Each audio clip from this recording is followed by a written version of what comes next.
ಎಲ್ಲರಿಗೂ ನಮಸ್ಕಾರ. ಹಿರಿಯೂರು ರಮೇಶ್ ಭಟ್ ಸಾರು, ಸುಂದರರಾಜ್ ಸಾರು, ಅನಿತಾ ಭಟ್ ಅವರು, ಇವರು ರಿಷಿಕೇಶ್ ಅವರು, ವಿವಾನ್, ಎಲ್ಲರಿಗೂ ತುಂಬಾ ಧನ್ಯವಾದಗಳು. ಮತ್ತೆ ಈ ಸಿನಿಮಾ ಚಿಲ್ಡ್ರನ್ಸ್, ಈ ಜನರೇಷನ್ಸ್ ಒಂದು ವ್ಯಾಲ್ಯೂಸ್ ಮನೆಯಲ್ಲಿ ಏನೋ ಒಂದು ಕೊರತೆ ಇದೆ. ಆ ಕೊರತೆ ಮತ್ತೆ ಚಿಕ್ಕ ವಯಸ್ಸಿನಲ್ಲಿ ಒಂದು 5 ಇಂದ 11 ವರ್ಷಕ್ಕೆ ಒಂದು ಡಿಫ್ರೆನ್ಸ್ ಒಪಿನಿಯನ್ ಆಗುತ್ತೆ, ಅವ್ರಿಗೆ ಒಂದು ಬದಲಾವಣೆ ಆಗುತ್ತೆ ಆ ವಯಸ್ಸಿನಲ್ಲಿ. ಆ ವಯಸ್ಸಿಂದ ಏನಾಗುತ್ತೆ ಅಂತ, ಆ ವಯಸ್ಸು ಎಲ್ಲರೂ, ಈ ಹಿರಿಯವರು ಚಿಕ್ಕವರು ಎಲ್ಲರ ಏಜಿನ ನಾವು ಟ್ರಾವೆಲ್ ಮಾಡಿ ಬಂದಿರ್ತೀವಿ. ಸೊ ಆ ಮೂಲಕ ಕಥೆನ ತಗೊಂಡು ಹಿರಿಯವ್ರ ಸಪೋರ್ಟು ಈ ಪ್ರಾಜೆಕ್ಟಿಗೆ ಬಂದಿದ್ದು ಒಳ್ಳೆ, ವೆರಿ ವೆರಿ ಗ್ಲಾಡ್ ಆಕ್ಚುಲಿ. ಅವರು ಸಪೋರ್ಟ್ ಇಂದಾನೆ ಈ ಫಿಲ್ಮ್ನ ಕಂಪ್ಲೀಟ್ ಮಾಡಿದೀವಿ. Please yes, thank you.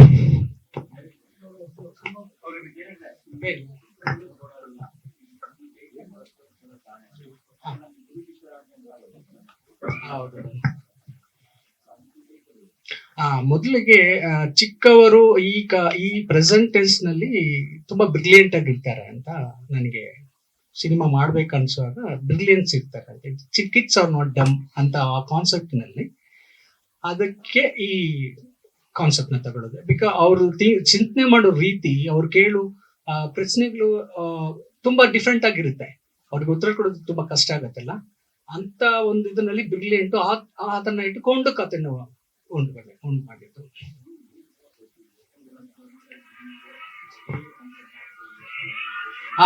Story completely. ಈ ಕಥೆಗೆ ನರೇಷನ್ ಬೇಕಾಗಿತ್ತು. ಸ್ಟೋರಿಗೆ ಒಂದು ವ್ಯಾಲ್ಯೂ ನರೇಷನ್ಸ್ಗಾಗಿ ಫ್ಯೂಚರ್ 40-46 ಇಂದ ಫ್ಯೂಚರ್ ಇಂದ ಈ ಬದಲಾವಣೆ ಹೆಂಗಾಗುತ್ತೆ, ಟ್ರಾನ್ಸ್ಫಾರ್ಮೇಶನ್ ಹೆಂಗಾಗುತ್ತೆ, ನಾವು ಒಂದು ತಪ್ಪು ದಾರಿನಲ್ಲಿದ್ರೆ ಹೆಂಗಾಗ್ಬೋದು, ಎಲ್ಲ ಕೂಡಿ ಏನಾದ್ರು ಒಂದು ಸಾಧನೆ ಮಾಡಿದ್ರೆ ಫ್ಯೂಚರ್ ನಲ್ಲಿ ಹೇಗಿರ್ಬೋದು ಅಂತ ಒಂದು ಚಿಂತನೆನ ಉಟ್ಕೊಂಡು ಮಾಡಿ. ಕ್ರಿಯೇಟಿವ್ ಡೈರೆಕ್ಟರ್ ಜಾಯಿನ್ ಮಾಡಿದೆ ಪೆಂಡಮೆಟಿಕ್ ಆಫ್ ಚೆನ್ನೈನಲ್ಲಿ. ಸೊ ಭಾರತಿ, ಲಿಟಲ್ ಜಾನ್, ಆಮೇಲೆ ಆಳವಂದಾನ್ ಅದರಲ್ಲಿ ನಾನು ವರ್ಕ್ ಮಾಡಿದ್ದೀನಿ. ಟೀಮ್ ವರ್ಕ್, ಗ್ರಾಫಿಕ್ ಸ್ಟ್ರಾಂಗ್ ಆಗಿತ್ತು. ಆಮೇಲೆ ಕಂಟೆಂಟ್ ರೈಟರ್ ಆಗಿ ಸ್ಟಾರ್ಟ್ ಮಾಡಿದ್ವಿ. ಸೊ ನಾನು ಇಲ್ಲಿ ಒಂದು ಅಕಾಡೆಮಿ ಇಟ್ಕೊಂಡು ಈ ಬಕೆಟ್ ಲಿಸ್ಟ್ ಫಿಲ್ಮ್ ಮಾಡ್ಬೇಕಂತ ಅನ್ಸ್ಕೊಂಡಿರುವಾಗ ಚಿಕ್ಕ ಮೂವಿಯಿಂದ ಪ್ರಾರಂಭ ಮಾಡೋಣ ಅಂತ ಆ ಎಕ್ಸ್ಪೀರಿಯನ್ಸ್. ಆಲ್ಮೋಸ್ಟ್ 7-8 ಮೂವೀಸ್ ಮಾಡಿದ್ದೀನಿ. ಕತೆ ಬರೆಯೋವಾಗಲೇ ತಾತಂದ್ರು ಬೇಕು ಅಂದ್ಮೇಲೆ ಒಂದು ಕಾಂಬಿನೇಷನ್ ಬೇಕಾಗಿತ್ತು. ಅದು ಫಸ್ಟ್ ನನ್ಗೆ ರಮೇಶ್ ಭಟ್ ಸಾರು ಸ್ಟಾರ್ಟಿಂಗ್ ಬರ್ತಾವಾಗ ಅವ್ರ ಕಾಂಬಿನೇಷನ್ಗೆ, ಆಮೇಲೆ ನಾನು ಡಿಸ್ಕಷನ್ ಎಲ್ಲ ಮಾಡಿ ಸಾರ್ ಕೂಡ ನಾನು ಅಪ್ರೋಚ್ ಮಾಡಿದೆ. ನನ್ ಬಾಕ್ಯ ಇವ್ರು ಒಪ್ಕೊಂಡಿದ್ರು. ಸ್ಕ್ರಿಪ್ಟ್ ಕೇಳಿ ಅದು ಒಂದು ಪ್ಲಸ್ ಪಾಯಿಂಟ್, ನನಗೆ ತುಂಬಾ ಸ್ಯಾಟಿಸ್ಫ್ಯಾಕ್ಷನ್ ಆಗಿದೆ. ಸೊ ಅದರಿಂದ ತುಂಬಾನೇ ಧನ್ಯವಾದಗಳು ಸರ್ ನಿಮಗೆ ಒಂದ್ಸಗೆ. ಎಲ್ಲಾರ್ಗು ನಮಸ್ಕಾರ. ಸಿನಿಮಾದ ಟ್ರೈಲರ್ ನೋಡಿದೀರಾ? ಸೊ ನಾನು 2046 ಅಲ್ಲಿ ಬರೋಂಥದ್ದು ಒಂದು ಕ್ಯಾರೆಕ್ಟರ್ ಮಾಡಿದೀನಿ. ಸೊ ಒಂದು ನಾವು ನರೇಟ್ ಮಾಡೋ ಅಂತದ್ದು ಜೊತೆನಲ್ಲಿ ಸಿನಿಮಾದ ಬಗ್ಗೆ ಇದ್ರ ಆಲ್ಮೋಸ್ಟ್ ಎಲ್ಲಾ ಡೀಟೇಲ್ಸ್ ಕೊಟ್ಟಿದ್ದಾರೆ. ಏನಾದ್ರು ಕೇಳ್ಬೋದು ಅಂದ್ರೆ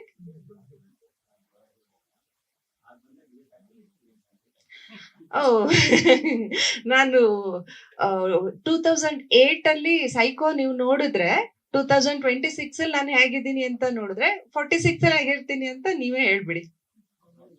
ನೋಡಿಲ್ವಾ? ಇವತ್ತು ಹೋಗಿ ಲಿಂಕ್ ಕಳಿಸ್ತೀನಿ.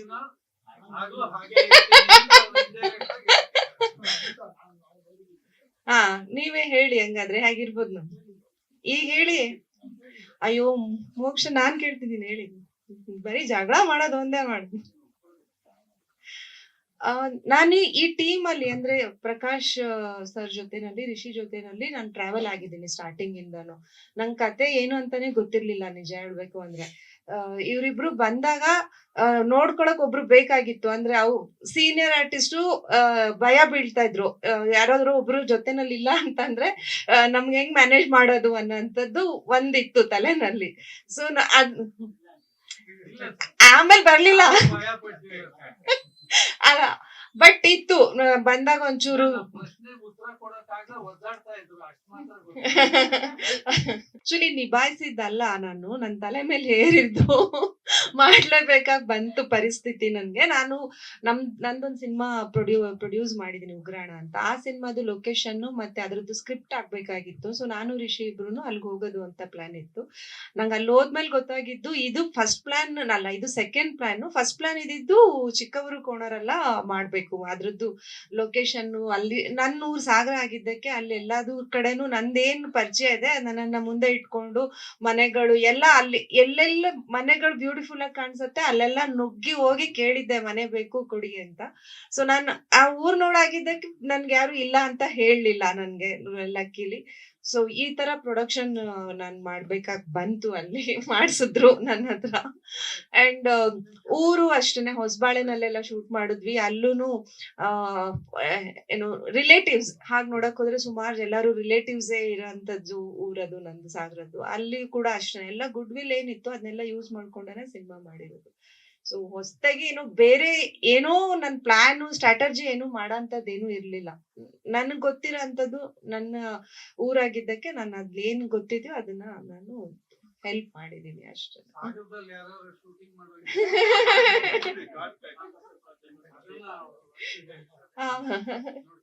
ಇಲ್ಲ, ಇನ್ನು ಮತ್ತೆ ಸಾಗರಕ್ಕೆ ಹೋದ್ರೆ ನನ್ನೇ ಓಡಿಸ್ಬಿಡ್ತಾರೆ. 2 ಸಿನಿಮಾ ಮಾಡಿದ್ವಿ ಅಲ್ಲಿ ನಾವ್ ಇದೇ ತರ ಇಟ್ಕೊಂಡು 3 ಮಾಡಿದ್ವಿ. ಸೊ ಇನ್ನು 4ನೇದ್ ಮಾಡೋದಕ್ಕೆ ಅಲ್ಲಿ ಏನು ಉಳ್ಸೇ ಇಲ್ಲ. ಎಲ್ಲಾ ಲೊಕೇಶನ್ ಎಲ್ಲ ಫುಲ್ ನೋಡ್ಕೊಂಡು ಶೂಟ್ ಮಾಡ್ಕೊಂಡು ಬಂದಾಗಿದೆ. ಮತ್ತೆ ಅದು ಇವಾಗ ಶೂಟಿಂಗ್ ಮನೆಗಳಾಗ್ಬಿಡತ್ತೆ ಇವಾಗ ಅಲ್ಲಿ ಹೋದ್ರೆ. ಆಲ್ಸೋ ಒಂದಿಷ್ಟು ಜನ ಹುಡುಗರಿದ್ದಾರೆ, ಸಚಿನ್ ಅಂತ, ರಂಜನ್, ಅವ್ರೆಲ್ಲಾರು ಹೇಗೆ ಅಂತಂದ್ರೆ ನಾವು 3 ವರ್ಷನ 4 ವರ್ಷದ ಹಿಂದೆ ಒಂದ್ ಸಿನಿಮಾ ಮಾಡಿ ಶುರು ಮಾಡಿದ್ವಿ 3 years ಬ್ಯಾಕ್, ಕಸ್ತೂರಿಪುರ ಅಂತ. ಅದ್ ಅಲ್ಲಿಗೆ ನಿಂತೋಯ್ತು ಅರ್ಧಕ್ಕೆ. ಆ ಟೈಮ್ ಇಂದ ಪರಿಚಯ ಆಗಿರೋಂಥವ್ರು. ಇವಾಗ ನಮ್ಗೆ ಹೆಂಗೆ ಅಂದ್ರೆ ನಮ್ ಕಂಪ್ನಿ ಆಕ್ಟರ್ಸ್ ನೀವು ಬನ್ನಿ ಅಂತ ಅನ್ಕೋ, ಯಾವ ಸಿನಿಮಾ ಮಾಡಿದ್ರು ಅವ್ರು ಇರ್ತಾರೆ. ನೆಕ್ಸ್ಟ್ ಕೂಡ ಅಷ್ಟೇನೆ, ಅವ್ರು ಯಾವ ಸಿನಿಮಾ ಮಾಡಿದ್ರು ಅವರೆಲ್ಲರೂ ಇರ್ತಾರೆ ಅಂತ. ಆತರ ಅಲ್ಲಿ ತಕ್ಷಣ ಇವ್ರಿರೋ ಋಷಿಕೇಶ್ ಅದಕ್ಕೊಂದು ಜಸ್ಟಿಫಿಕೇಶನ್ ಕೊಟ್ಟು ನನ್ನ ಪ್ರಶ್ನೆಗೆ ಏನು ಉತ್ತರ ಕೊಡ್ಬೋದು, ಅದನ್ನ ಹೆಂಗೆ ಮ್ಯಾನೇಜ್ ಮಾಡ್ಬೋದು ಅದೆಲ್ಲ ಇವರಿಗೆ ಚೆನ್ನಾಗಿ ಗೊತ್ತು. ಅವ್ರು ಬರೀ DOP ಅಲ್ಲ, ಆಲಿನ ಹಾಲು ಜೊತೆಗೆ ಚಾಕಚಕ್ಯತೆ ಇದೆ. ಆಮೇಲೆ ನಾನು ಇವತ್ತು ಸಿನಿಮಾ ನೋಡಿದೆ, ತುಂಬಾ ಚೆನ್ನಾಗಿ ವರ್ಕ್ ಮಾಡಿದ್ದಾರೆ, ತುಂಬಾ ಚೆನ್ನಾಗಿ. ಯಾಕೆಂದ್ರೆ DOPಗಳು ಡೈರೆಕ್ಟ್ ಹೇಳ್ತಾರೆ, ಇಲ್ಲಿಡಪ್ಪ 50 ಲೇನ್ ಸಾಕು, ಇಲ್ಲಿಡೆಯ ಟ್ರಾಲಿ ಬಾ, ಅಷ್ಟೇ ಹೇಳ್ತಾರೆ, ಅಷ್ಟನ್ನು ಮಾತ್ರ ಮಾಡ್ತಾರೆ. ಈತ ಹಾಕಲ್ಲ, ಪ್ರತಿಯೊಂದಕ್ಕೂ ಲಾಜಿಕ್ ಹುಡುಕ್ತಾರೆ. ಆ ಲಾಜಿಕ್ಕಿಗೆ ಏನು ಪಾಯಿಂಟ್ ಕೊಡ್ಬೋದು ಅನ್ನೋದನ್ನು ಹೇಳ್ತಾರೆ, ಅದನ್ನು ಮಾಡಿಸಿರ್ತಾರೆ. ಆ ರೀತಿಯಲ್ಲಿ ತುಂಬಾ ಸಪೋರ್ಟಿವ್ ಆಗಿ ಕೆಲಸ ಮಾಡಿದ್ದಾರೆ. ತುಂಬಾ ತುಂಬಾ ಅಂದ್ರೆ ರಿಯಲ್ ಕ್ಯಾಪ್ಟನ್ ಅವನೇ, ಋಷಿಕೇಶೇ ಕ್ಯಾಪ್ಟನ್. ಯಾಕೆಂದ್ರೆ ನಮ್ಗೆ ಅನುಮಾನಗಳು ಜಾಸ್ತಿ. ಯಾಕೆಂದ್ರೆ ನಾವು ಬುದ್ಧಿವಂತರು ಅಂತ ತೋರಿಸ್ಕೊಳ್ಳೋ ಚಟ ನಮಗೆ ಮುಂಚೆಯಿಂದ ಇದೆಯಲ್ಲ, ಅದಕ್ಕೆ ಏನೋ ಕೇಳೋದು, ಅದಕ್ಕೆ ಸರಿಯಾದ ಉತ್ತರ, ಅದನ್ನ ಮ್ಯಾನೇಜಬಲ್ ಆದ ಉತ್ತರ, ಅದಕ್ಕೆ ಕರೆಕ್ಟಾಗಿ ಸೆಟ್ಟು, ಅದಕ್ಕೆ ಕರೆಕ್ಟಾಗಿ ಡೈಲಾಗು, ಹಿಂಗೆ ಹಾಕೊಂಬಿಡಿ ಸರಿ ಹೋಗುತ್ತೆ ಅಂತ. ಇಲ್ಲಿ ಬರ್ದಿಲ್ವಲ್ಲ, ನಾನು ಹೆಂಗೆ ಹಾಕ್ಕೊಳ್ಳೋದು ಅಂತ ನಾನು ಕೇಳಿದ್ರೆ, ನಿಮ್ಗೆ ಅದೆಲ್ಲ ಬರೆದು ಕೊಟ್ಟು ಎಲ್ಲ ಮಾಡ್ಬೇಕಾ ಸರ್, ಮಾಡಿ ಸರ್ ಅಂತ. ಹೌದೌದು, ಆ ಬುದ್ಧಿವಂತಿಕೆ ಇದೆ. ಅಂಡ್ ನೀಟ್, ತುಂಬಾ ಕೆಲಸ ತುಂಬಾ ನೀಟಾಗಿ ಮಾಡಿದ್ದಾರೆ. ಯಾವುದನ್ನು ಲಾಜಿಕ್ ತಪ್ಪಿ ಹೋಗಿದೆ ಅಂತ ಹೇಳಕ್ಕೆ ಅವಕಾಶನೇ ಇಲ್ಲ. ಅಲ್ಲಲ್ಲ, ತುಂಬಾ ಒಳ್ಳೆ ವಿಚಾರನ ತಗೊಂಡಿದ್ದಾರೆ. ಆರಿಸ್ಕೊಂಡಿರೋದೇ ಒಳ್ಳೆ ವಿಚಾರ. ಒಳ್ಳೆ ವಿಚಾರ ತಗೊಂಡಾಗ ಮೌಲ್ಯಗಳನ್ನು ಎತ್ತಿ ಹಿಡಿಯಕ್ಕೆ ಏನೇನು ಬೇಕೋ ಅದೆಲ್ಲವೂ ಇದೆ. ಸುಮ್ಮನೆ ಒಂದು ಮಗು ಎಲ್ಲ ಊಟಕ್ಕೆ ಕಾಯ್ತಿರ್ತಾರೆ, ಮಕ್ಕಳನ್ನ ಎಲ್ಲೋ ಬಚ್ಚಿಡ್ತಾರೆ, ಅಲ್ಲೊಬ್ರು ಅಜ್ಜಿ, ಅವರು ಒಂದು ಪೇಪರ್ಗೆ ಎಣ್ಣೆ ಹಾಕ್ತಾ ಇರ್ತಾರೆ. ಏನ್ ಅಜ್ಜಿ ಮಾಡ್ತಾ ಇದ್ದೀಯ ಅಂದ್ರೆ, ಇಲ್ಲಿ ಸೊಳ್ಳೆ ಕಾಟ ಅಲ್ವಾ, ನಿಮ್ಗೆಲ್ಲ ಕಚ್ಚಬಾರ್ದು, ಇದನ್ನ ಇಲ್ಲಿ ಹಾಕ್ಬಿಟ್ರೆ ಸೊಳ್ಳೆ ಎಲ್ಲ ಇದಕ್ಕೆ ಅಂಟ್ಕೊಂಡು ಹೊಟ್ಟೋಗುತ್ತೆ ಅಂತ. ಅಂದ್ರೆ ಈ ತರ ವಿಷಯ ಈಗಿನ ಜನರೇಷನ್ ಗೊತ್ತೇ ಇಲ್ಲ. ಅಂದ್ರೆ ಮನೆ ಮದ್ದು, ಮನೆಯಲ್ಲಿ ನಡೆಯುವಂತ ವಿಷಯಗಳನ್ನ ಏನೇನ್ ತಿಳಿಸ್ಬೋದ ಮಕ್ಕಳಿಗೆ, ಆ ತರ ಪಾಯಿಂಟ್ಸ್ ಎಲ್ಲ ಇಟ್ಟಿದ್ದಾರೆ. ಏನೂ ಕೊರತೆ ಇಲ್ಲ, ಅದ್ಭುತವಾಗಿದೆ ಮೌಲ್ಯಗಳು. ಅದನ್ನ ಎಕ್ಸಿಕ್ಯೂಟ್ ಮಾಡಿದ್ದಾರೆ. ಯಾಕೆಂದ್ರೆ 26ರಿಂದ 46ರಲ್ಲಿ ಹೇಗಿರುತ್ತೆ ಈ ಬೆಳವಣಿಗೆ, ಇಂಥ ಮಕ್ಕಳಿದ್ರೆ ಏನು ಬೆಳವಣಿಗೆ ಆಗ್ಬಹುದು ಅನ್ನೋದನ್ನ ತೋರಿಸಿದ್ದಾರೆ. ಅಂದ್ರೆ ಫ್ಯೂಚರ್ ಕೂಡ ತೋರಿಸಿದ್ದಾರೆ ಸಿನಿಮಾದಲ್ಲಿ. ಅದ್ಭುತ. ನಾನು ಇದರಲ್ಲಿ ಮಕ್ಕಳ ಜೊತೆ ಮಕ್ಕಳಾಗ್ಬಿಟ್ಟಿದ್ದೀನಿ ಇಬ್ರು. ನನಗೆ ಒಂದು ಕ್ಯೂರಿಯಾಸಿಟಿ, ಯಾಕಂದ್ರೆ ಚಿಕ್ಕವರೆಲ್ಲ ಕೋಣರಲ್ಲ ಅಂತ ಹೇಳ್ಬೇಕಾದ್ರೆ ದೊಡ್ಡವರೆಲ್ಲ ಜಾಣರಲ್ಲ ಅಂತಾನೆ ಆಟೋಮೆಟಿಕ್. ಅದು ಯಾವಾಗ ಚಿಕ್ಕವರೆಲ್ಲ ಕೋಣರಲ್ಲ ಅಂದ್ರೆ ಇಂಡೈರೆಕ್ಟ್ ಆಗಿ ನೀವು ಹೇಳ್ತಾ ಇರೋದು ದೊಡ್ಡವರೆಲ್ಲ ನೀವೆಲ್ಲ ಜಾಣರಲ್ಲ, ನೀವು ಇಲ್ಲಿವರೆಗೂ ಮಾಡ್ಕೊಂಡ್ ಬಂದಿರೋ ಕೆಲಸ ಸರಿ ಇಲ್ಲ, ಈಗ ನಾವೊಂದು ಬದಲಾವಣೆಯ ಪರವಾಗಿ ಕೊಡ್ತೀನಿ ಅಂತ ಹೇಳ್ತಾ, ನನ್ನ ಬಲಭಾಗದಲ್ಲಿ ಕೂತಿರುವಂತ ಈ ಚಾಣಾಕ್ಷ ಇದಲ್ಲ ರಿಷಿಕೇಶ್, ಒಂದು ಸಿನಿಮಾವನ್ನ ಕಟ್ಕೊಡೋದು ಹೇಗೆ ಅಂತ ಹೇಳಿದಾಗ ನನಗೆ ಪ್ರಕಾಶ್ ಸರ್ ಈ ತರ ಒಂದು ಪಾತ್ರ ಇದೆ ನೀವು ಮಾಡಬೇಕು ಅಂತ ಹೇಳಿದಾಗ, ಜೊತೆಗೆ ನಿಮ್ ಜೊತೆಗೆ ರಮೇಶ್ ಭಟ್ ಬೇರೆ ಇದ್ದಾರೆ ಅಂದ್ರು. ಬಹುಶಃ ನಮ್ಮಿಬ್ಬರ ಕಾಂಬಿನೇಷನ್ನು ನನಗೆ ಯಾವಾಗಲೂ ಗೊತ್ತು. ರಮೇಶ್ ಭಟ್ ಇದ್ದಾಗ ಆ ಕಾಂಬಿನೇಷನ್ ಏನಾಗುತ್ತೆ, ಅವ್ರು ಹೇಗೆ ಅದನ್ನ ಕ್ರಿಯೇಟ್ ಮಾಡ್ತಾರೆ ಅಂದ್ರೆ, ಬೇಸಿಕಲಿ ನಾವು ಥಿಯೇಟ್ರಿಂದ ಬಂದವರು. ನಮಗೆ ನಮ್ಮ ಪಾತ್ರ ಚೆನ್ನಾಗಿ ಬರ್ಬೇಕು ಅಂದ್ರೆ ಪಕ್ಕದ ಪಾತ್ರನೂ ಚೆನ್ನಾಗಿರ್ಬೇಕು, ಅದೇ ತರ ಕಥೆನೂ ಚೆನ್ನಾಗಿ ಹಂಗೆ ಮೂವ್ ಆಗ್ಬೇಕು. ಬಹುಶಃ ಇವತ್ತು ಈ ಒಂದು ಮಕ್ಕಳ ಸಿನಿಮಾ ಮಾಡೋದಿದೆಯಲ್ಲ, ನೀವು ಬ್ಲಾಕ್ ಬಸ್ಟರ್ ಏನ್ ಬೇಕಾದ್ರೂ ಮಾಡ್ಬಿಡ್ಬೋದು, ಮಕ್ಕಳ ಸಿನಿಮಾ ಮಾಡೋದು ಬಹಳ ಕಷ್ಟ. ಇಂತಹ ಒಂದು ಸಂದರ್ಭದಲ್ಲಿ ಈ ಒಂದು 7-8 ಜನ ಎಲ್ಲ ನಿರ್ಮಾಪಕರು ಸೇರಿ ಒಗ್ಗಟ್ಟಾಗಿ ಈ ಸಿನಿಮಾವನ್ನ ಕಟ್ಕೊಟ್ಟಿದ್ದಾರೆ.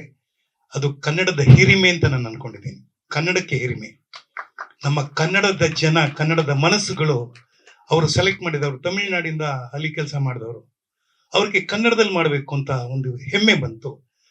ನನಗೆ ಬಹಳ ಖುಷಿಯಾಗಿದ್ದೇನಪ್ಪ ಅಂತಂದ್ರೆ ಪರಿಸರ. ಈ ಒಂದು ಸಿನಿಮಾಗೆ ಏನು ನಮ್ಮ ಶಿವಮೊಗ್ಗ ಮತ್ತೆ ಸಿರ್ಸಿ ಭಾಗವನ್ನ ಮಲ್ನಾಡನ್ನು ತೋರಿಸಿದ್ದಾರೆ. ಬಹುಶಃ ನನಗೆ ಆ ಡ್ರೋನ್ ಶಾಟ್ಸ್ ಎಲ್ಲ ತೋರಿಸ್ತಾ ಇರ್ಬೇಕಾದ್ರೆ ನನಗೆ ಪರಿಸರ ಇನ್ನೂ ಹಂಗೆ ಉಳ್ಕೊಂಡಿದ್ಯಲ್ಲಪ್ಪ. ಬೆಂಗಳೂರಿನಲ್ಲಿ ನಾವು ಇವತ್ತು ಯಾವುದೇ ಜಾಗ ನೋಡಿದ್ರು ಎಲ್ಲಾರ ಮನೇಲಿ ಮೊದಲ ತೆಂಗಿನ ಮರ ಕಾಣಿಸೋದು ಅಥವಾ ಒಂದು ಸಂಪಿಗೆ ಮರ ಕಾಣಿಸೋದು. ಇವಾಗ ನಮ್ಗೆಲ್ಲ ಕಾಣಿಸೋದು ವಾಟರ್ ಟ್ಯಾಂಕ್ಸ್ ಅಷ್ಟೇ. ನೀವೆಲ್ಲೇ ಹೋಗಿ ವಾಟರ್ ಟ್ಯಾಂಕೇ ಕಾಣೋದು. ಬಹುಶಃ ನೀವು ಹೊಸೂರ್ಗೆ ಹೋಗ್ಬೇಕಾದ್ರೂ ಅಷ್ಟೇ, ನೀವು ಹೊಸಕೋಟೆಗೆ ಹೋಗ್ಬೇಕಾದ್ರೂ ಅಷ್ಟೇ, ಕನಕಪುರಕ್ಕೆ ಹೋಗ್ಬೇಕಾದ್ರೂ ಅಷ್ಟೇ, ಬಿಡದಿಗೆ ಹೋಗ್ಬೇಕಾದ್ರೂ ಅಷ್ಟೇ, ಚಿಕ್ಕಬಳ್ಳಾಪುರ ದೊಡ್ಡಬಳ್ಳಾಪುರ ಹೋಗ್ಬೇಕಾದ್ರೆ ಬರೀ ಏನು ಕಸ. ಅದ್ರ ಜೊತೆಗೆ ನಮ್ಮಲ್ಲಿ ಮೊದಲೆಲ್ಲ ಒಂದು ಮನೆ ಕಟ್ಟಿರ್ಬೇಕಾದ್ರೆ ಮನೆ ಮುಂದೆ ಒಂದು ಬಳ್ಳಿ ಅಂದ್ರೆ ಮಲ್ಲಿಗೆ ಬಳ್ಳಿದು ಹಾಕಿರೋರು, ಅಟ್ಲೀಸ್ಟ್ ಒಂದು ತುಳಸಿ ಕಟ್ಟೆ ಇರೋದು, ಇನ್ನೇನಾದ್ರೂ ಒಂದು ಪಕ್ಕದಲ್ಲಿ ಇರೋದು. ನಮ್ಗೆ ಇವತ್ತು ಆ ತುಳಸಿ ಕಟ್ಟೆ ಜಾಗ ಸಿಕ್ಕಿದ್ರೆ ಒಂದು ATM ಮೆಷಿನ್ ಹಾಕ್ಬಿಡ್ತೀವಿ. ದುಡ್ಡು ಬರ್ಬೇಕು, ದುಡ್ಡು ದುಡ್ಡು ಸರ್, ದುಡ್ಡು ದುಡ್ಡು ದುಡ್ಡು. ನಾನು ಹೇಳ್ತೀನಿ ಕರೆಕ್ಟು, ದುಡ್ಡು ಬ್ಲಡ್ಡು ಸರ್ಕ್ಯುಲೇಟ್ ಆಗ್ತಾ ಇರ್ಬೇಕು, ನಿಂತ್ಕೊಂಡ್ರೆ ಕ್ಲಾಟ್ ಆಗ್ಬಿಡುತ್ತೆ. ಹಾಗಾಗಿ ಇವರು ದುಡ್ಡನ್ನ ಹೆಚ್ಚಿಗೆ ಬೇಕು, ಜೊತೆಗೆ ಪರಿಸರನ ಉಳಿಸಬೇಕು ಅಂತ ಹೇಳಿ ಅತ್ಯಂತ ಅದ್ಭುತವಾಗಿ 2046 ಅಲ್ಲಿ ಹೆಂಗಿರುತ್ತೆ ಅಂದ್ರೆ, ಇವತ್ತು ಹೇಳಿದ್ರು ಗ್ಲೋಬಲ್ ವಾರ್ಮಿಂಗ್ ಅಂತ. ಬಹುಶಃ ಇವತ್ತು ನೋಡ್ಬೇಕು, ಈ ಟೆಂಪರೇಚರ್ ನಮ್ ಕೈಯಲ್ಲಿ ತಡ್ಕೊಳಕ್ಕಾಗ್ತಾ ಇಲ್ಲ. ನಮ್ ಜ್ಞಾನೇಂದ್ರ ಅವಾಗಿಂದ ಶೆಕೆಯಿಂದ ಇನ್ಮೇಲೆ ನಾವು AC ಪಕ್ಕದಲ್ಲೇ ಇಟ್ಕೋಬೇಕಾಗತ್ತೆ. ಆ ತರ ಒಂದು ಸಂದರ್ಭದಲ್ಲಿ ಇವರು ಚಿಕ್ಕವರಲ್ಲ ಕೋಣರಲ್ಲ ಅಂತ ಹೇಳಿ, ನನಗೆ ಚಿಕ್ಕವರಲ್ಲ ಕೋಣರಲ್ಲ ದೊಡ್ಡವರಲ್ಲ ಜಾಣರಲ್ಲ, ನನಗೆ ತುಂಬಾ ಖುಷಿ ಕೊಟ್ಟಿದ್ದು ಆ ಸಿನಿಮಾದ ಒಂದು ಏನು ಇದಿದೆ ಟೆಂಪರೇಚರ್ ಆಫ್ ಫಿಲಿಂ ಅಂತ. ನೀವು ನೋಡ್ಬೋದು, ನೀವು ಸಿನಿಮಾ ನೋಡ್ತಾ ಇದ್ದಾಗ ಆ ಒಂದು ಸೀನ್ ನ ಕಟ್ಕೊಟ್ಟಿದ್ದಾರೆ. ನಮಗೆ ಆ ಸೀನ್ ನ ನೋಡ್ತಾ ಇದ್ದಾಗ ಮೈ ಮರೆತು ಬಿಡ್ತೀವಿ. ನನಗೆ ಇವರು ಸಿನಿಮಾದ ಟೋಟಲ್ ಕತೆ ಹೇಳ್ಬೇಕಾದ್ರೆ ಮುಂದೆ 2046 ಅಲ್ಲಿ ಹಿಂಗ್ ಬರುತ್ತೆ ಅದೆಲ್ಲ ಏನು ಹೇಳಲಿಲ್ಲ. ನಮ್ಗೆ ಯಾರಿಗೂ ಹೇಳಿಲ್ಲ. ನನಗೆ ಅನಿತಾ ಭಟ್ ಬಂದಿರೋದು ಆಮೇಲೆ ಗೊತ್ತಾಯ್ತು, ಓ ಇದೊಂದು ಈ ತರನು ಕತೆ ಹೇಳಬಹುದಾ ಅಂತ. ಅದಕ್ಕೆ ನಾನು ಹೇಳಿದೆ, ನಾವು ಕಲ್ತಿದ್ದಕ್ಕಿಂತ ಹೆಚ್ಚು ಹೌ ಟು ಅನ್ಲರ್ನ್ ಅವರ್ ಇದಂತ ಬಿಡಬೇಕು ನಾವೆಲ್ಲ. ಅದಕ್ಕೆ ಶ್ರೇಷ್ಠತೆಯ ಸೊಕ್ಕು ಅಂತ ನಾನು ಹಿಂದೆ ಒಂದು ಇಂಟರ್ವ್ಯೂನಲ್ಲಿ ಹೇಳಿದೆ. ನಮ್ಗೆ ಅಹಂಕಾರ ಜಾಸ್ತಿ. ಎಲ್ಲ ರಮೇಶ್ ಭಟ್ ಹೇಳಿದ್ರಲ್ಲ, ನಂಗೆಲ್ಲ ನಮ್ಗೆಲ್ಲ ಗೊತ್ತು ಅಂತ. ನಮ್ಗೆ ಏನೇನೋ ಗೊತ್ತೇ ಇಲ್ಲ ಕೆಲವೆಲ್ಲ. ಆ ರೀತಿ ನಮ್ಮಿಬ್ಬರನ್ನು ಹಾಕಿ ನಮ್ಗೆ ವಿಶೇಷವಾಗಿ ಎಲ್ಲವನ್ನ ಗೊತ್ತುಪಡಿಸಿದವರು ಈ ಮಹಾನ್ ಪ್ರಕಾಶ್ ಹಾಗೂ ಈ ಋಷಿಕೇಶ್. ಪ್ರಕಾಶ್ ಅವರು ಬಹಳ ಮೆತ್ತಗೆ ಮಾತಾಡ್ತಾರೆ. ಅದೇನ್ ಬೇಕು ಅನ್ನೋದನ್ನ ಸೂಕ್ಷ್ಮವಾಗಿ ತಿಳಿಸ್ತಾರೆ. ಅದೆಲ್ಲ ನಾನು ಏನ್ ಯೋಚನೆ ಮಾಡಿದೆ ಅಂದ್ರೆ, ಅಂತ ಒಂದು ಸಣ್ಣ ಪೀಟಿಗೆ ಹಾಕಿ ಒಂದು ಪ್ರಿಲೂಡ್ ಇರ್ಬೇಕಲ್ಲ, ಅದಾದ್ಮೇಲೆ ಅದನ್ನ ಬಿಡ್ತಾರೆ. ಹಂಗೆ ಕೆಲಸ ತೆಗ್ದಿದ್ದಾರೆ ನಮ್ಮ ಹತ್ರ. ಅಂದ್ರೆ ಬಹಳ ಮೆತ್ತಿಗೆ ಇದು ಇದು ಇದು ಹೇಳಿ ಹೇಳಿ ಅಲ್ಲ ಸರ್, ಅದು ನೀವು ಹೇಳಿದ್ದು ತುಂಬಾ ಥ್ಯಾಂಕ್ಸ್. ಆದ್ರೆ ಇದು ನಾವು ವ್ಯಾಲ್ಯೂಸ್ನ ಈ ತರ ಹೇಳೋದಕ್ಕೆ ಅದಕ್ಕೆ ಇಷ್ಟೊತ್ತು ಯಾಕೆ ಬೀಳ್ತೀರಾ? ನಾನು ಹೇಳಿದ್ ಸರಿ ಇಲ್ಲ ಅಂದ್ರೆ ಮುಗ್ದೋಯ್ತಲ್ಲ, ಅದನ್ನೇ ಹೇಳ್ತೀನಿ. ಇಲ್ಲ ನೀವು ಹೇಳಿದ್ ಸರಿ ಇದೆ, ನನ್ನ ಐಡಿಯಾ ಅದು ಅಂತ.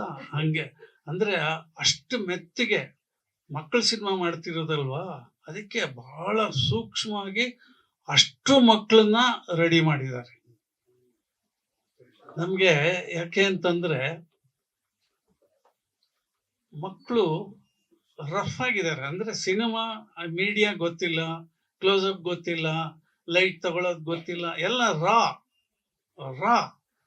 ರಾನಲ್ಲಿ ರಸನ ತೆಗೆದಿದ್ದಾರೆ ನಮ್ಮ ಪ್ರಕಾಶ್ ಅವರು.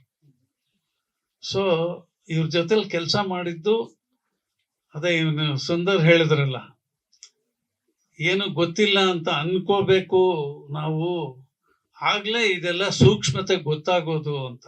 ಅದು ಸತ್ಯವಾದ ಮಾತು. ನನಗೆ ಇನ್ನೊಂದು ತುಂಬಾ ಖುಷಿ ಕೊಟ್ಟಂತ ವಿಚಾರ ಏನಂದ್ರೆ,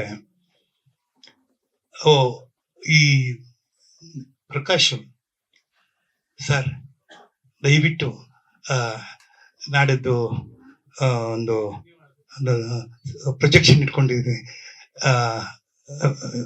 ತಾವು ಬಂದ್ರೆ ಅಲ್ರಿ ನಾವೇ ಆಕ್ಟ್ ಮಾಡಿರೋದು, ನೀವೇನು ಮದುವೆ ಮನೆಗೆ ಕರಿತಾ ಇದ್ದೀರಾ, ಬರ್ತ್ಡೇ ಪಾರ್ಟಿಗ ಕರಿತಾ ಇದ್ದಾರೆ, ನಾವು ಮಾಡೋ ಸಿನಿಮಾನ ನೋಡಿ ಬನ್ನಿ. ಪಾಪ ಇವತ್ತು ನಿರ್ಮಾಪಕ ಆ ಲೆವೆಲಲ್ಲಿ ಕೇಳ್ತಾರೆ ಅಂದ್ರೆ ನನ್ಗನ್ನಿಸ್ತು, ಸರ್ ನೀವು ಕಂಡೀಷನ್ ಆಗಿ ಕೇಳಿ ಸರ್, ನೀವು ಆಕ್ಟ್ ಮಾಡಿದ್ದೀರಾ, ನಿಮ್ ಸಿನಿಮಾ ಪ್ರಮೋಷನ್ಗೆ ನೀವು ಬರಬೇಕು ಅಂತ ಹೇಳಬೇಕು. ಹಾಗಾಗಿ ನಾನು ಇನ್ನೊಂದು ಹೇಳಿದೆ, have to promote this cinema ಅಂತ. ಖಂಡಿತವಾಗೂ ನಾನು ಇವರಿಗೆ ನಮ್ಮ ವಾಣಿಜ್ಯ ಮಂಡಳಿಯಿಂದ ಏನೇನು ಸಹಕಾರ ಬೇಕು, ಸರ್ಕಾರದಿಂದ ನಿಮ್ಗೆ ಏನೇನು ಸಹಾಯ ಬೇಕು ಎಲ್ಲವನ್ನು ನಿಂತು ಮಾಡ್ಕೊಡಕ್ಕೆ ನಾನು ಸದಾ ಸಿದ್ಧನಾಗಿದ್ದೀನಿ. ಯಾಕೆಂದ್ರೆ ಇವತ್ತು ನಂಬಿಕೆ, ಒಂದು ಟ್ರಸ್ಟ್ ಅನ್ನೋದು ಬೇಕು ಇಂಡಸ್ಟ್ರಿನಲ್ಲಿ. ಯಾಕೆಂದ್ರೆ ಅನೇಕ ಜನ ನಿರ್ಮಾಪಕರು ಈಗ ಈ 3 ತಿಂಗಳು 4 ತಿಂಗಳಲ್ಲಿ 60-70 ಸಿನಿಮಾಗಳು ಬಂದಿದೆ. ಹೆಚ್ಚು ಕಡಿಮೆ ಒಂದು 250 ಕೋಟಿ ಲಾಸ್ ಆಗಿದೆ. ಮತ್ತೆ ಒಂದೊಂದು ಸಿನಿಮಾ ಬರುತ್ತಂದ್ರೆ ಪ್ರಸವ ವೇದನೆ, ಮಾನಿಷ ನೋಡುವಾಗ್ಲೂ ಇನ್ನೇನಾಗತ್ತೆ ಅನ್ನೋ ತರದಲ್ಲಿದೆ. ಈ ಫ್ರೀ ಪ್ರೊಜೆಕ್ಷನ್ ಅಲ್ಲಿ ಎಲ್ಲ ಚೆನ್ನಾಗಿದೆ ಅಂತ ಹೇಳ್ಬಿಟ್ಟು ಹೊರಟೋಗ್ತಾರೆ. ಯಾಕಂದ್ರೆ ಅಲ್ಲಿ ಏನು ತಪ್ಪಿಪ್ಪು ಹೇಳಕ್ಕಾಗಲ್ಲ. ಆದ್ರೆ ಕಾಸು ಕೊಟ್ಟು ಬರ್ತಾನಲ್ಲ ಅವ್ನು ಹೇಳ್ತಾನೆ, ಧೈರ್ಯವಾಗಿ ಹೇಳ್ತಾನೆ. ಹಾಗಾಗಿ ಆ ಹಕ್ಕನ್ನ ಕಾಪಾಡೋದಕ್ಕೆ ನಾವು ರೆಡಿ ಇದೀವಿ ಸರ್. ನೀವು ಅಲ್ಲಿ ಗಲಾಟೆ ಮಾಡಿದ್ರಿ ಸೆಟ್ ಅಲ್ಲಿ, ನಾವು ಸರ್ಕಾರದ ಜೊತೆ ಗಲಾಟೆ ಮಾಡ್ತೀವಿ, ಚೇಂಬರ್ ಅಲ್ಲಿ ನಿಂತು ಮಾಡ್ಕೊಡ್ತೀವಿ. ಇಲ್ಲ, ನಮ್ಗೆ ಒಂದು ಹೊಸ ಅನುಭವ ಕೊಟ್ಟಿದೆ. ನಿಜತೆ ಹೇಳ್ಬೇಕು ಅಂತಂದ್ರೆ, ನಾನು ರಮೇಶ್ ಭಟ್ ಸುಮಾರು 54 ವರ್ಷದಿಂದ ಈ ರಂಗದಲ್ಲಿ ಇದ್ದೀವಿ. ಹಲವಾರು ಏಳು ಬೀಳುಗಳನ್ನ ನೋಡಿದ್ದೀವಿ, ಬಹಳಷ್ಟು ಕೆಲಸಗಳನ್ನ ಮಾಡಿದ್ದೀವಿ. ಈ ಒಂದು ಸಿನಿಮಾ ನೋಡಿದಾಗ ನನಗೆ ಒಂದು ರೀತಿ ಒಂದು ರೋಮಾಂಚನ ಆಗೋಯ್ತು. ಹೀಗೂ ಸಿನಿಮಾ ಮಾಡ್ತಾರಾ, ಈ ರೀತಿ ಎಲ್ಲ ಸಿನಿಮಾಗಳು ಬರುತ್ತಾ ಅನ್ನೋದು. ಅದಕ್ಕೋಸ್ಕರ ಹೇಳಿದ್ದು. ಯಾಕಂದ್ರೆ ಇದರಲ್ಲಿ ಭೂಮಿಗೆ ಬೆಲೆ ತುಂಬಾ ಇದೆ. ನಾವು ಹೇಳ್ತೀವಿ ಮದರ್ ಲ್ಯಾಂಡ್ ಅಂತೀವಿ, ಮದರ್ ಟಂಗ್ ಅಂತೀವಿ, ಅಥವಾ ಮದರ್ ಬೋರ್ಡ್ ಅಂತೀವಿ. ಅಂದ್ರೆ ಈ ಮದರ್ ಅನ್ನೋದು ಇದೆಯಲ್ಲ, ಅದು ತುಂಬಾ ಬಹಳ, ಅದಕ್ಕೆ ಭೂದಾನ, ದಾನ ಎಷ್ಟು ಹೌದು, ಎಲ್ಲದಕ್ಕೂ ಮದರೇ. ನನಗೆ ನಮ್ಮ ಭೂಮಿಗೆ ಎಷ್ಟು ಬೆಲೆ ಇದೆ, ಕರ್ನಾಟಕದ ಬೆಲೆ ಎಷ್ಟು ಅನ್ನೋದು ಗೊತ್ತಾಗಬೇಕು ಅಂದ್ರೆ ನಮ್ಮ ಪರಿಸರವನ್ನು ಉಳಿಸ್ಕೋಬೇಕು. ನಮ್ಮ ಒಂದು ಏನ್ ಇವತ್ತು ಭಾವನೆ ಇದೆ, ಈ ಗ್ಲೋಬಲ್ ವಾರ್ಮಿಂಗ್ ಅಂತ ಹೇಳ್ತಾ ಎಲ್ಲಾ ಕಡೆನೂ ಮರಗಳನ್ನ ನೆಡ್ತಾ ಇದ್ದಾರೆ. ನಾವು ಏನಾದ್ರೂ ಮಾಡ್ಬೇಕಾದ್ರೆ ಇರೋ ಮರಗಳನ್ನೆಲ್ಲ ಕಡಿತಾ ಇದ್ದೀವಿ. ಯಾವುದೋ ಒಂದು ನಿನ್ನೆ ಮೊನ್ನೆ ಬಂದು ಮಳೆ ಬಂದಾಗ ಸುಮಾರು ಮರಗಳು ಬಿದ್ದೋಯ್ತು. ಅದಕ್ಕೆ 1 ಲಕ್ಷ ಸಸಿನ ಹಾಕಿ ಮತ್ತೆ ಮರನ ಬೆಳೆಸ್ತೀವಿ ಅಂತ ಸರ್ಕಾರ ಹೇಳಿದೆ. ನಾವು ಸರ್ಕಾರ ಹೇಳಕ್ ಮುಂಚೆ ಇವರು ಆಲ್ರೆಡಿ ಸಿನಿಮಾ ಮಾಡಿ ತೋರಿಸ್ಬಿಟ್ಟಿದ್ದಾರೆ. ಹೀಗೆ ಉಳಿಸ್ಕೊಳ್ಳಿ, ಇಲ್ಲ ಅಂದ್ರೆ 2046 ಅಲ್ಲಿ ಬರೀ ಕರಡಿ ನೋಡ್ತಾ ಕೂತಿರ್ತೀರಾ, ಗ್ಲಾಸ್ಗಳು ನೋಡ್ತಾ ಕೂತಿರ್ತೀರಾ. ನಿಮ್ಗೆ ಹಕ್ಕಿ ಪಿಕ್ಕಿಲ್ಲ ಯಾವ್ದು ಇರಲ್ಲ, ನೀವೇ ಬಿಡ್ಬೇಕಷ್ಟೇ. ಇವಾಗ ಹೆಂಗ್ ಡ್ರೋನ್ ಬಿಡ್ತಾರೋ ಆ ತರ ಹಕ್ಕಿನ ಹಾರಕ್ ಬಿಡ್ಬೇಕಷ್ಟೇ. ಆ ತರದ ಒಂದು ಪರಿಸ್ಥಿತಿ ಬಂದ್ಬಿಡುತ್ತೆ ಅಂತ ಎಚ್ಚರಿಕೆ ಕೊಟ್ಟಿದ್ದಾರೆ. ಅದೇ ಒಂದ್ ಶೆಡ್ಯೂಲ್ ಪ್ರೊಡಕ್ಷನ್ ಕೂಡ ನಿಭಾಯಿಸಿದೀರಾ ಅಂತ ಹೇಳಿದ್ರು ಅವಾಗ್ಲೇ ಟೀಮ್ ಅವರು. ಸೊ ಹೇಳಿ, ಆ ಎಕ್ಸ್ಪೀರಿಯನ್ಸ್ ಹೇಗಿತ್ತು? ನೆಕ್ಸ್ಟ್ ಇದನ್ನ ನಾವು ಅಚೀವ್ ಮಾಡಕ್ ಆಗತ್ತಾ ಇಲ್ವಾ ಅನ್ನೋದನ್ನ ನಾವು ಯೋಚನೆ ಮಾಡಿದ್ವಿ. ಬಿಕಾಸ್ ಸ್ಕೇಲ್ ಆಫ್ ಅಂದ್ರೆ ಅದೊಂದು ಆ ಸ್ಕೇಲ್ಗೂ ನಾವು ಯೋಚನೆ ಮಾಡಿ ಹೋಗಿ ಅದನ್ನ ಮಾಡ್ಬೇಕಾದ್ರೆ ಅದಕ್ಕೊಂದು ಬಜೆಟ್ ಇದೆಲ್ಲ ಇರುತ್ತೆ. ಸೊ ಅದು ನಮ್ ಕೈಯಲ್ಲಿ ಆಗತ್ತಾ ಅನ್ನೋದನ್ನ ನಾವು ಫಸ್ಟ್ ಡಿಸ್ಕಸ್ ಮಾಡ್ಕೊಂಡ್ವಿ. ಲೇಟರ್ ಆನ್ ಅದಕ್ಕೆ ಅಂತ ಒಂದು ಪ್ರಿಪೇರ್ ಮಾಡ್ಕೊಂಡು ನಾವು ಶೂಟ್ ಶುರು ಮಾಡಿದ್ವಿ. ಸೊ ಫ್ಯೂಚರ್ ಇತ್ತು ಅದ್ರಲ್ಲಿ. ಆಮೇಲೆ ನೀವು ನೋಡ್ದಂಗೆ ಒಂದು ಎತ್ತು ಆಕ್ಟ್ ಮಾಡಿದ ಇದರಲ್ಲಿ. ಸೊ ಎತ್ತು ಆಕ್ಟ್ ಮಾಡಿದೆ. ಈ ತರದ್ ಒಂದಷ್ಟು ಸಣ್ಣ ಸಣ್ಣ ಪೋರ್ಷನ್ಸ್ ಇದೆ. ಸೊ ಆ ಚಿಕ್ಕ ಚಿಕ್ಕ ಪೋರ್ಷನ್ಸ್ ನೆಲ್ಲ ಅಚೀವ್ ಮಾಡೋದು ಒಂಚೂರು ಕಷ್ಟನೇ, ಅದು ಮಕ್ಕಳನ್ನ ಇಟ್ಕೊಂಡು. ಅಂಡ್ ಮಕ್ಕಳೆಲ್ಲರೂ ಹೊಸಬರು. So all the kids are very supportive. At the same time ಆ ಮಕ್ಕಳಿಗೆ ಇದು ಹೊಸ ಎಕ್ಸ್ಪೀರಿಯನ್ಸ್. ಸೊ ನಾವು ಡೇ 1 ಅಲ್ಲಿ ಶೂಟಿಗೆ ಹೋದಾಗ ಅದು ತುಂಬಾನೇ ಕಷ್ಟ ಇರುತ್ತೆ ಅವ್ರನ್ನ ನಾವು ಕ್ರಾಫ್ಟ್ ಒಳಗಡೆ ತಗೊಂಬರೋವರೆಗೂ. ಸೊ ಇದನ್ನೆಲ್ಲ ತಗೊಂಡ್ಬಂದು ಎಲ್ಲಾರ್ನು ಕ್ರಾಫ್ಟ್ ಮಾಡೋದಕ್ಕೆ ಪ್ರಕಾಶ್ ಸರ್ ಆಗಿರ್ಬೋದು. ಅದಕ್ಕೆ ಮುಂಚೆ ನಾನು ಈ ಟೀಮ್ ಜಾಯ್ನ್ ಆಗೋಕ್ ಮುಂಚೆ ಅವ್ರದ್ದು ಒಂದು ಟೀಮ್ ಇತ್ತು. And they have really train them well ಮಕ್ಕಳನ್ನ. ಸೊ ಮಕ್ಕಳು ತುಂಬಾ ಚೆನ್ನಾಗಿ ಆಕ್ಟ್ ಮಾಡಿದ್ದಾರೆ. ಇದರಲ್ಲಿ ಆಕ್ಟ್ ಮಾಡಿದ್ದಾರೆ ಅಂತ ಅನ್ಸಲ್ಲ. ಅದು ಸರ್ ಇದರಲ್ಲಿ ಈಗ ನೀವು ಫ್ರೀಡಮ್ ಬಗ್ಗೆ ಒಂದ್ ಕಡೆ ಮಾತಾಡ್ತಾ ಅಂದ್ರೆ ನಿಮ್ಗೆ ಕೆಲವು ಪುಟ್ಟ ಪುಟ್ಟ ಕಥೆಗಳನ್ನ ಹೇಳ್ಕೊಂಡು ಒಂದು ದೊಡ್ಡ ಕಥೆಗಳನ್ನ ಹೇಳ್ದಿರೋಂತ ಸಿನಿಮಾ ಇದು. ಈಗ ಫ್ರೀಡಮ್ ಬಗ್ಗೆ ಒಂದ್ ಕಡೆ ಮಾತಾಡ್ತಾರೆ, ಒಂದ್ ಕಡೆ ಊರಿನ ಇದ್ರ ಬಗ್ಗೆ ಮಾತಾಡ್ತಾರೆ, ಅಂದ್ರೆ ಊರಲ್ಲಿರುವಂತಹ ಎಜುಕೇಶನ್ ಬಗ್ಗೆ ಮಾತಾಡ್ತಾರೆ. ಸೊ ಈ ತರ ಒಂದು 4-5 ಕಾನ್ಸೆಪ್ಟ್ ನ ಮಾತಾಡ್ತಾರೆ ಇಡೀ ಲೈನ್ ಅಲ್ಲಿ. ಕಾರ್ಪೊರೇಟ್ ಅಂದ್ರೆ ಈಗ ಬೇಸಿಕಲಿ ಕಾರ್ಪೊರೇಟ್ ಕಂಪ್ನೀಸ್ ಒಂದು ವಿಲೇಜಸ್ ನ ಹೆಂಗ್ ಅಕ್ವೈರ್ ಮಾಡ್ಕೋತಾರೆ, ಅಕ್ವೈರ್ ಮಾಡ್ಕೋಬೇಕಾದ್ರೆ ಅದ್ರಲ್ಲಿ ಏನಿರುತ್ತೆ ಅದ್ರದ್ದೊಂದು ಸಣ್ಣ ಲೈನ್ ಇದೆ ಸರ್. ಇದರಲ್ಲಿ ವಿವಾನ್ ಅಂತ ಹೇಳಿ ಮ್ಯೂಸಿಕ್ ಡೈರೆಕ್ಟರ್. ಅಂಡ್ 2 ಸಾಂಗ್ಸ್ ನ ಉತ್ತಮ್ ಕುಮಾರ್ ಅಂತ ಒಬ್ರು ಮಾಡಿದ್ದಾರೆ. ಅಂಡ್ ಇನ್ನೊಂದು ಸಾಂಗ್ ನ ಪ್ರಸನ್ನ ಅಂತ ಹೇಳಿ ಸಾಗರದವರು. ಅವರು ಆಕ್ಚುಲಿ ಥಿಯೇಟರ್ ಆರ್ಟಿಸ್ಟ್. ಅವರು ಕುರುಡು ಕುರುಡು ಅಂತ ಒಂದು ಸಾಂಗ್ ಇದೆ, ಕುರುಡು ಕುರುಡು ಆ ಫೋಕ್ ಸಾಂಗ್ ನ ಅವ್ರು ಬರ್ದಿದ್ದಾರೆ.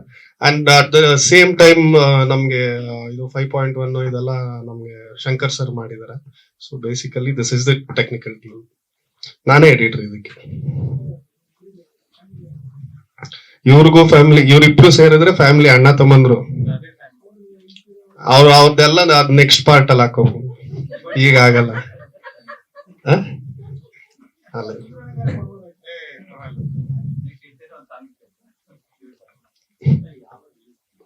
ಅದೇ ಸರ್, ಮೇ ಅಲ್ಲಿ ಅಂತ ಮೇ ಅಲ್ಲಿ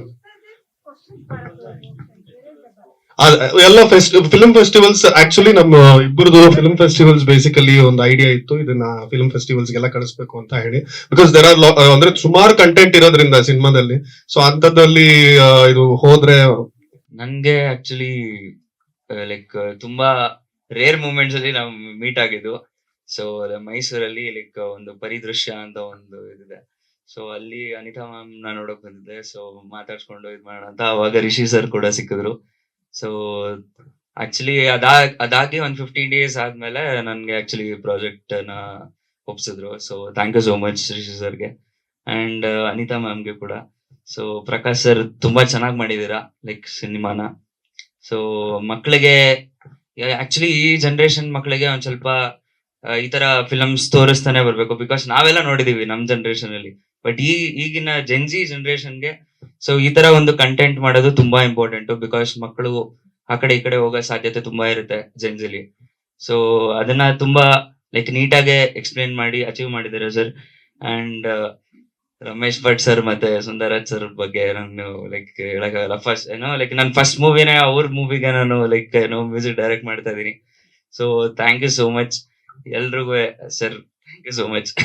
ಸೊ ನನಗೆ basically Ramesh Bhat sir character ಆಗಿರ್ಬೋದು, ಸುಂದರ್ ರಾಜ್ ಸರ್ ಕ್ಯಾರೆಕ್ಟರ್ ಆಗಿರ್ಬೋದು, ತುಂಬಾ ಇಂಪಾರ್ಟೆಂಟ್ ಕ್ಯಾರೆಕ್ಟರ್ಸ್ ಅದು.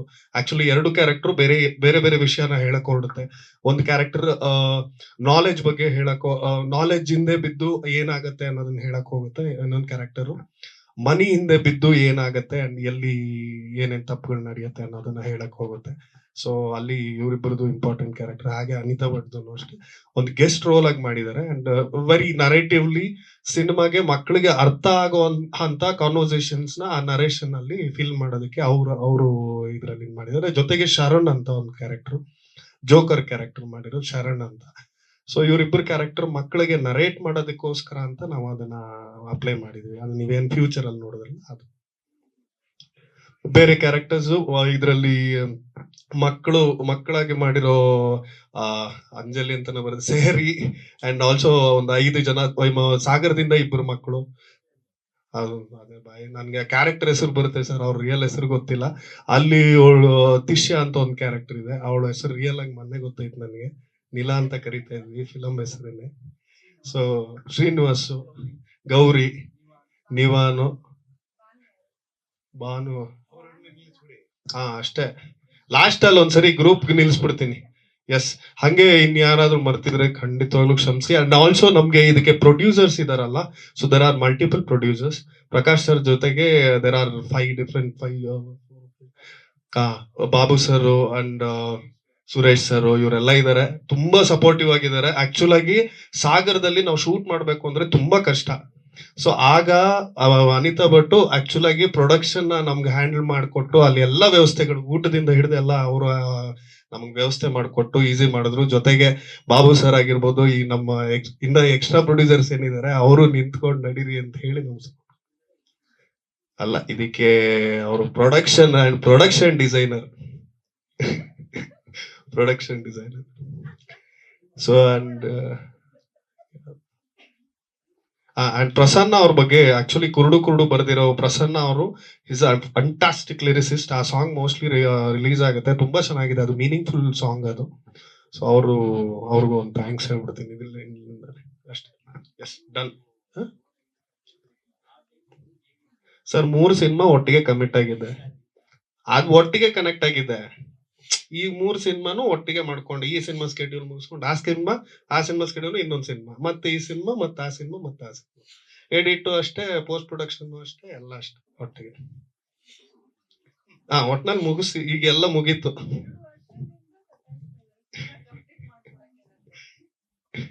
ಉಗ್ರಾಣ ಅಂತ ಹೇಳಿ ನಾನು ಅನಿತಾ ಭಟ್ ಪವನ್ ಅಂತ ಹೇಳಿ ನಾವೆಲ್ಲ ಮಾಡಿದ್ವಿ. ಮುಂದೆ ಬರುತ್ತೆ ಅದು ಮಾತಾಡೋದು. ನೆಕ್ಸ್ಟ್ 5th ಏನ್ ಕ್ಯಾರೆಕ್ಟರ್? ವಿಹಾನ್. ನನ್ನ ಹೆಸರು ಶ್ರೀವಾಸ. ನಾನು 8th ಓದ್ತಿದ್ದೀನಿ. ಚೆನ್ನಾಗಿತ್ತು. ನಮಸ್ತೆ, ನನ್ನ ಹೆಸರು ಹನ್ಸಿಕಾ ಲಕ್ಷ್ಮಿ. ನಾನು ಇವಾಗ 7th ಓದ್ತಿದ್ದೀನಿ.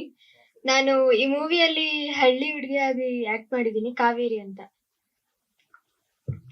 ನನ್ನ ಹೆಸರು ತಿಶ್ಯಾ. ನಾನು ಬಾನು ಅಂತ ಆಕ್ಟ್ ಮಾಡಿದ್ದೀನಿ. ನಾನು ಹಳ್ಳಿ ಹುಡುಗಿ ಕ್ಯಾರೆಕ್ಟರ್ ಮಾಡಿದ್ದೀನಿ. ನಾನೀಗ 5th ಓದ್ತಿದ್ದೀನಿ. ನನ್ನ ಹೆಸರು ಸ್ಯಾರಿ. ನಾನಿವಾಗ 9th ಓದ್ತಾ ಇದ್ದೀನಿ. ನನ್ನ ಮೂವಿಯಲ್ಲಿ ನನ್ನ ಹೆಸರು ಅಂಜಲಿ. ನಾನು ರಮೇಶ್ ಭಟ್ ಸರ್ ಅವರ ಮೊಮ್ಮಗಳು. ನನ್ನ ಹೆಸರು ಶ್ರೀಗೌರಿ. ನಾನು ಈಗ 7th ಓದ್ತಿದ್ದೀನಿ. ಮೂವಿಯಲ್ಲಿ ನನ್ನ ಹೆಸರು ಸ್ನೇಹ.